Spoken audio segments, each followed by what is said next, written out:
What, boss? Ayan. Ano ginagawa niyo dito?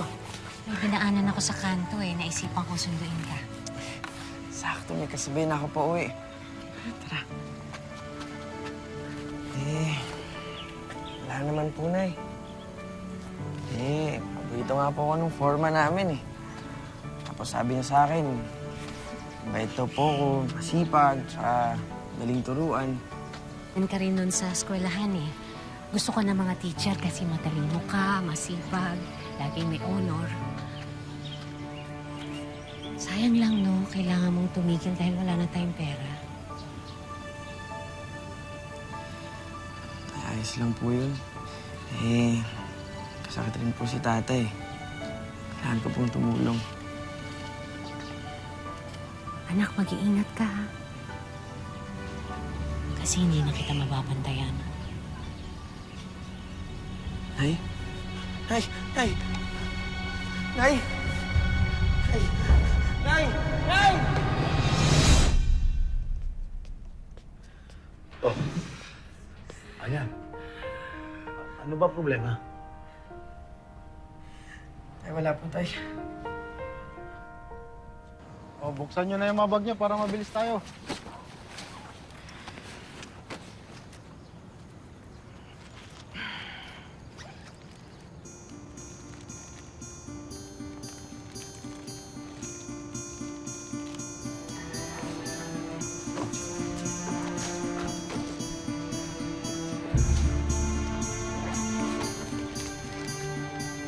Ano to? Marijuana to ah. Chief, hindi ko akin yan. Dito ka muna. Hindi ko, teka lang, Chief, hindi akin yan eh. Hindi naman ko akin yan. Hindi ako gumagamit niyan. Presento ka na magpaliwanag. Tumawag ka ng police mo. Sabi mo may nahuli ng marijuana. Teka lang, boss, teka lang. Hindi nga ako akin yan. Sa bag mo nakuha to, kaya sa ito. Hoy, ano yan?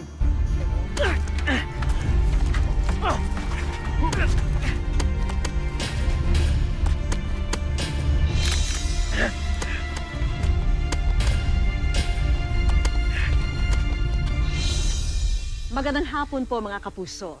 Tampok po ngayon sa Wish Ko Lang, ang kwento ng isang binatang umasa ng pagbabago at magandang buhay. Naniniwala siya na may patutunguhan ang kanyang pagsusumikap. Pero hindi madali ang daan patungo sa tagumpay at ginhawa. Isang malaking dagok ang magiging balakid niya sa kanyang mga pangarap.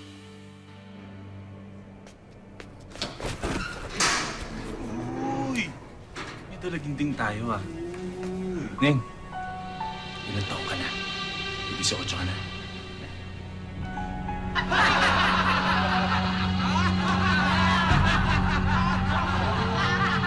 Si Ocho na yan. Hindi yan pinasok eh. Ano pangalan mo, boy?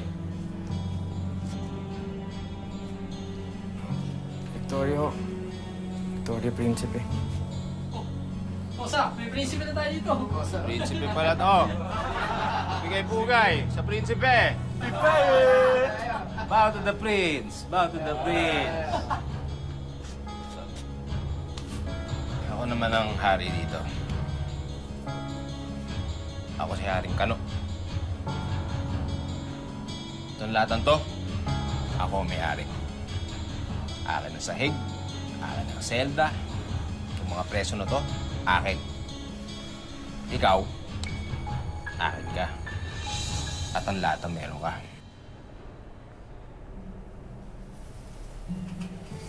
Ayan. Ayan. Anak. Huwag kang mawawala ng pag-asa. Kailangan ka pa ng tatay.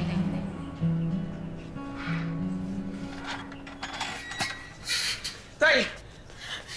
Tay! Ano? Ano nangyari? Ba't tinapunta rito? Okay mag-usap. Tara, tay. Kuya. Ano ba katratado ang ginawa mo? Di na ako pumasok para samahan ko lang si tatay.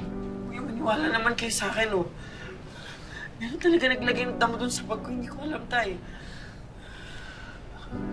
David, huwag mong sisihin ang kapatid mo. Ako may kasalanan nito. Po? Paano nangyari yun, Tay? Sana kung naging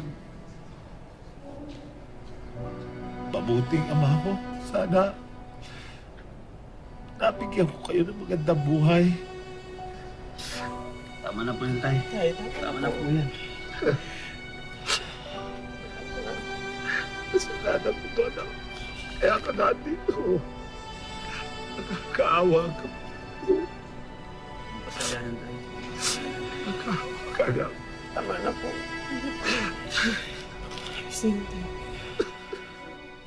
Okay. Prinsipe ng kubeta. Saan na? Oh, hindi ka bang papasalamat sa akin? Ako nagsabi sa mga gwardya na diyan kayo ilagay. Tignan mo to. Akala mo ba ang mga gwardya na susunod dito? Hoy, hindi. Ako ang hari dito.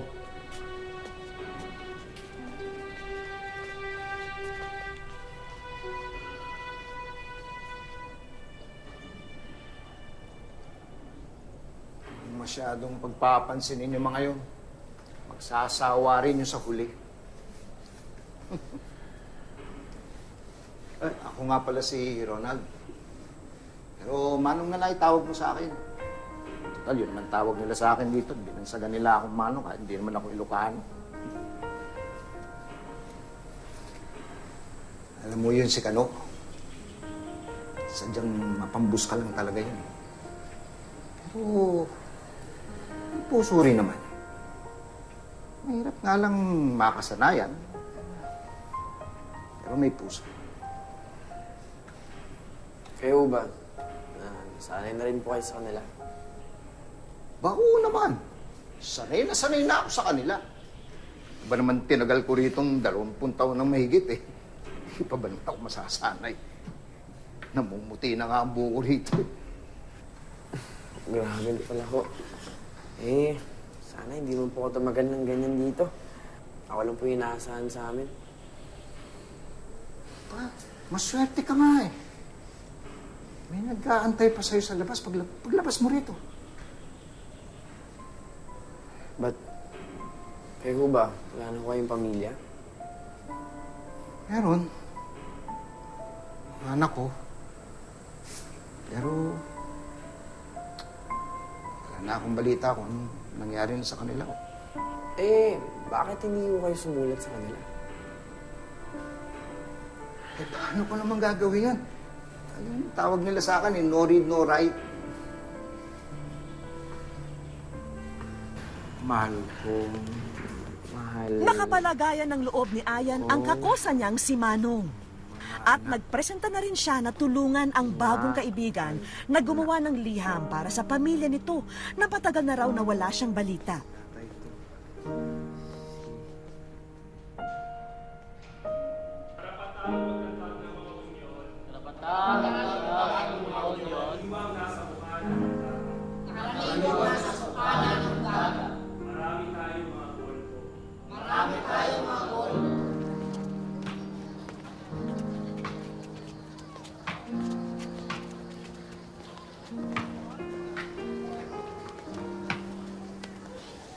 Manong! Sulat ka. Salamat, sir. Gusto niyo po dali? Sige, basahin mo. Sige.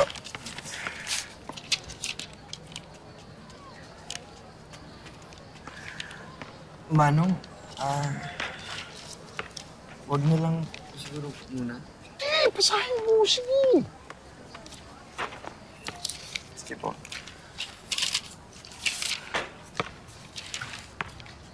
Tatay, wag na ho, uli kayong susulat sa amin. Nabuhay na kami ng matagal na panahon nang wala kayo.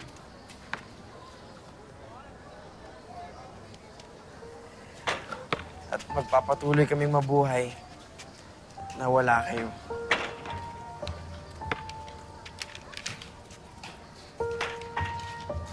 Hindi namin kayo kailangan.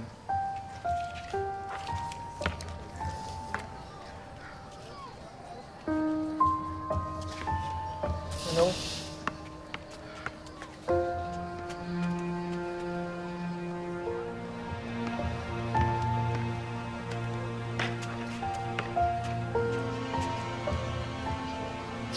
Manong, ano?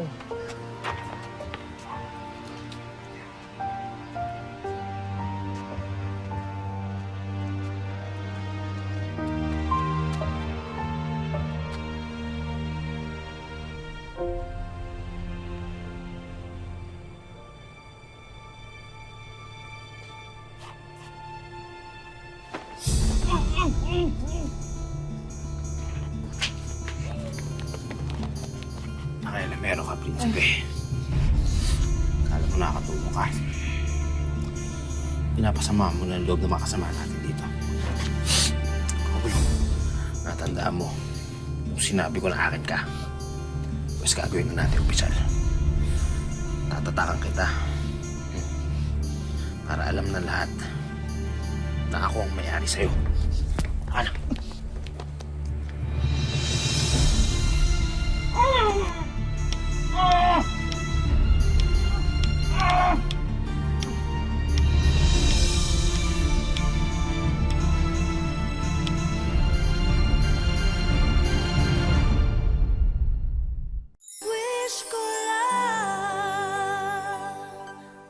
Tuluyan ang nalihis ang kapalaran ni Ayan.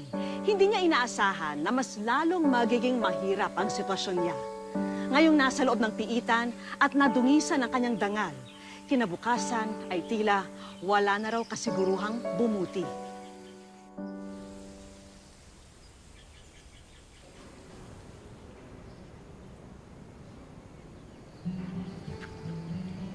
Ayan? Anong sinasabi ko sa'yo kapag merong nangaaway sa'yo? Pabayaan ko na lang sila, Nay. Hindi ko kailangan makipag-away para manalo ako. Pero na yung hirap eh. Ang hirap, Nay.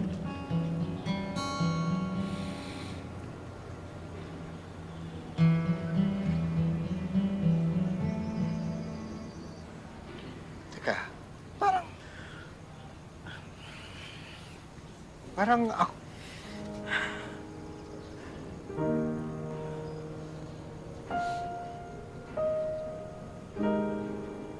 Naalala mo, naikwento mo sa akin na hindi ka nakapagtapos ng high school.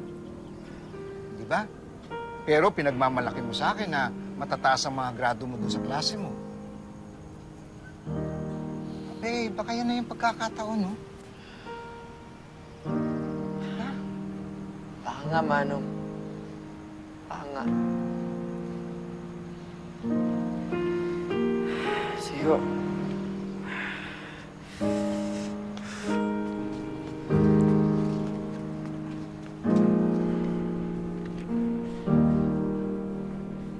Oh,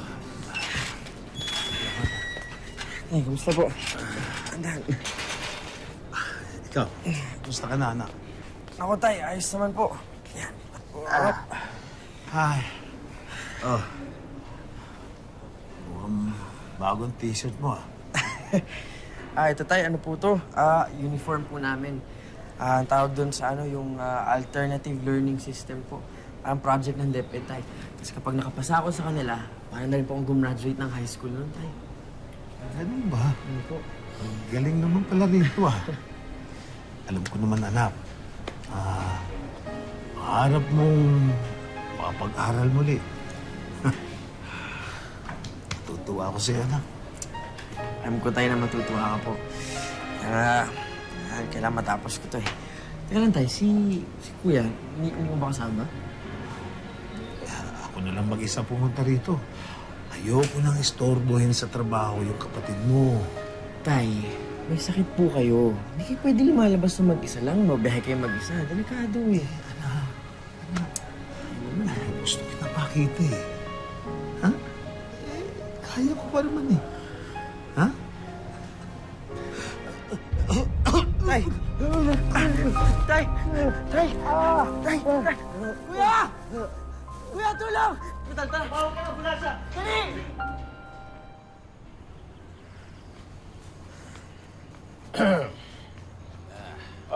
Mahal na prinsipe, patpad ka sa teritoryo ng hari. Kailangan ko yung tulong mo. Hospital yung tatay ko eh. Kailangan ko makalabas dito. Kahit isang araw lang. Narinig ko nga yung nangyari sa tatay mo, napakalungkot. Pero tanong ko lang, ano ba makukuha ko pag tinulungan kita? Eh, pag tinulungan mo ako, again ko lahat kung anong gusto mo. Ikaw, anong gusto mo? Kahit ano? Oo, kahit ano. Girl, matutulungan mo nga ako. Of course.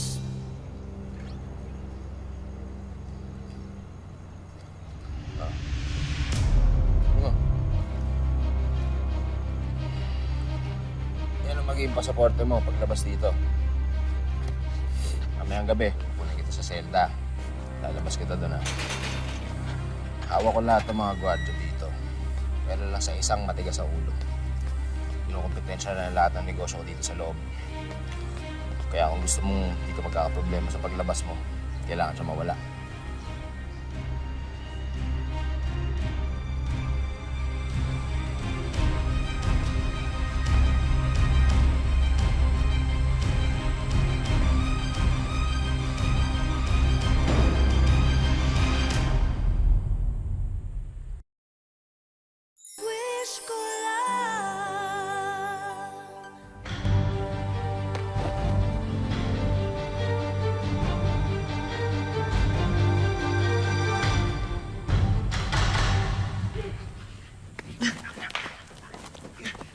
Anong ginawa mo?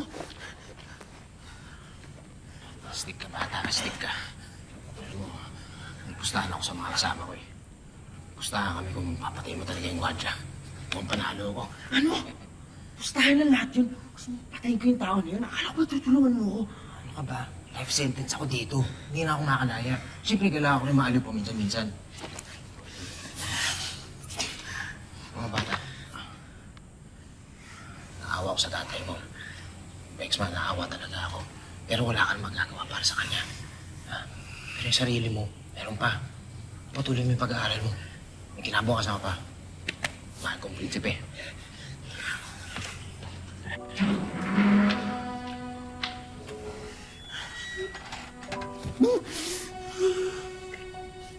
Sorry, Nay. Sorry.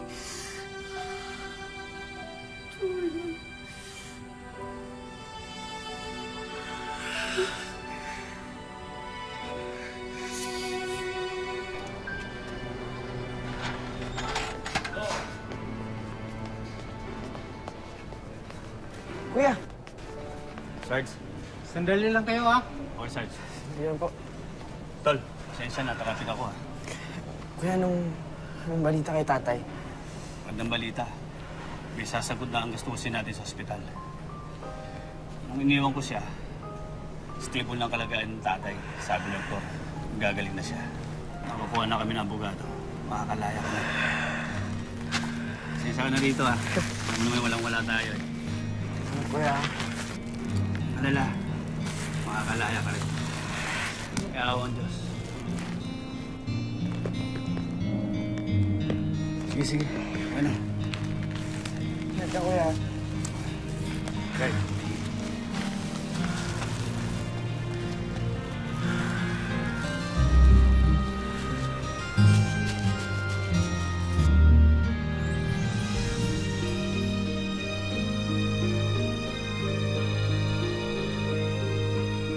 Salamat po.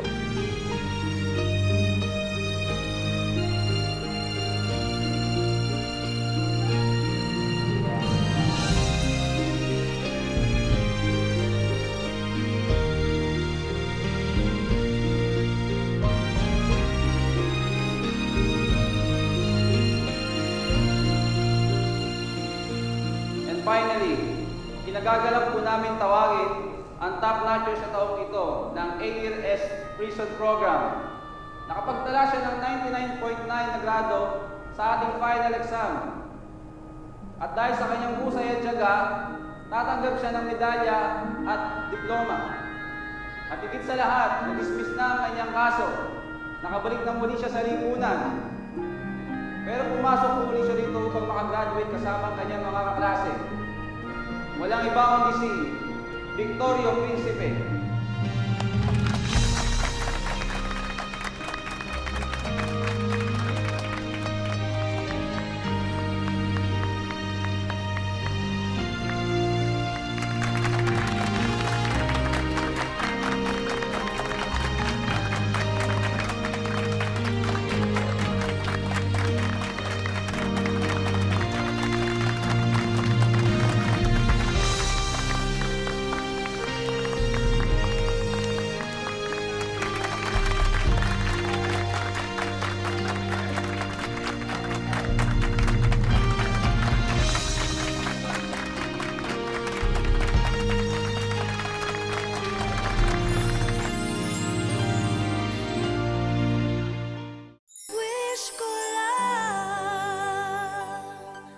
Okay, so kakatapos namin i-shoot yung very inspiring story ni Ayan. And now, papunta tayo ngayon sa school nila para i-meet siya. And yun, nakakatuwa, na-excite ako dahil nabigyan ako ng chance to personally meet him.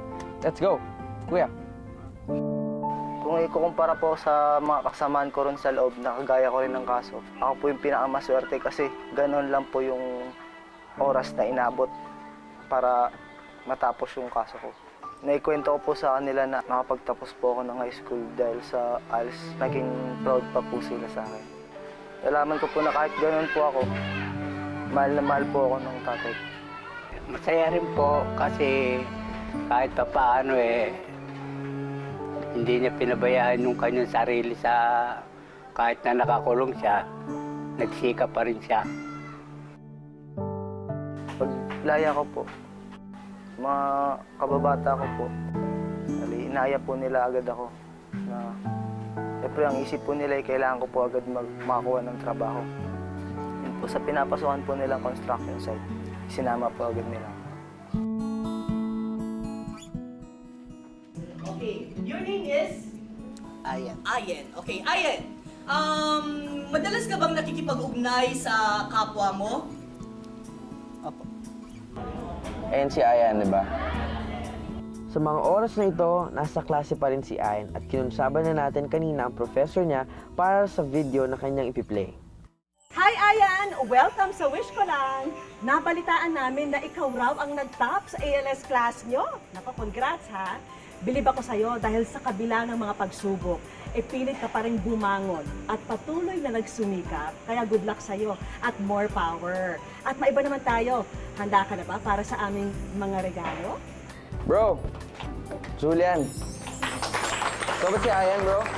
Nice to meet you, pare.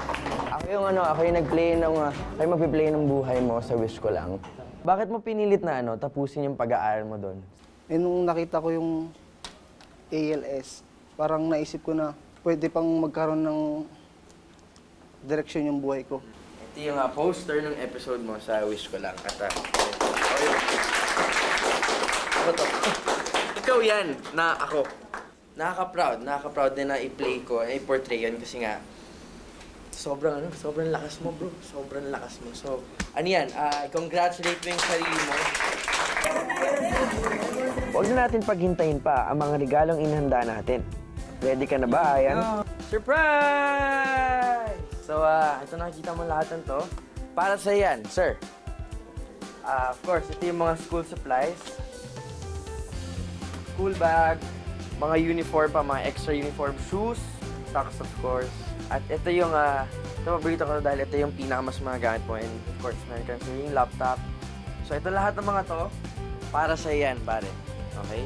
Dahil naging inspirasyon ka sa mga kabataan, of course. Meron kayong maliit na business, of course. Itong food cart na to, para sa inyo rin yan, bro. Sobrang thankful po ako sa Wish Ko Lang dahil sa binigay nilang mga ito sa akin.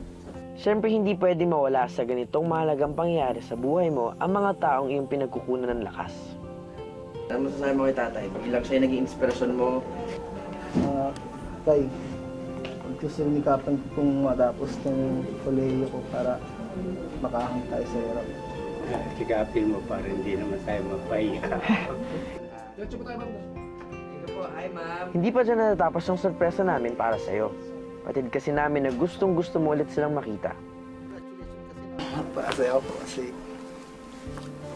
una po sa gusto ko magpasalamat sa kanila dahil kung di po dahil sa kanila. Lalo po sa mga mobile teacher, sa facilitator. Dahil hindi po dahil sa kanila, hindi ko po maaabot ganitong estado ng maraming salamat. Napakalay po ng utang na loob ko sa inyo. Salamat. Thank you po talaga. Bilang ama po, ako po lubos na nagpapasalamat at kahit na papano napagtuunan nyo kami ng pansin. Sana po, huwag po kayong magsasawa. Ayan. Actually, itong sombrero na to, ilang beses ko na siya nagamit po sa mga trabaho at personal ko akin talaga to.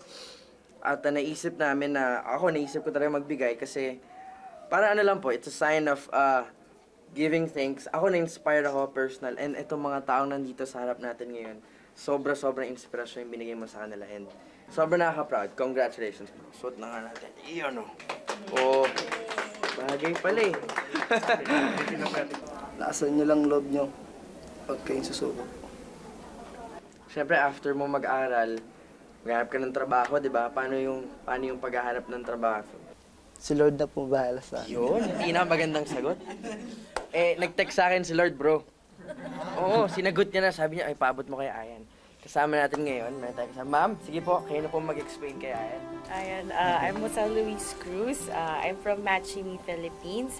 And dahil napakasipag mong bata at isang inspirasyon sa aming lahat, we would like to present you with this Certificate of Assistance from Matchimi, Philippines, whereas after you graduate, tutulungan ka namin makahanap ng trabaho. Okay.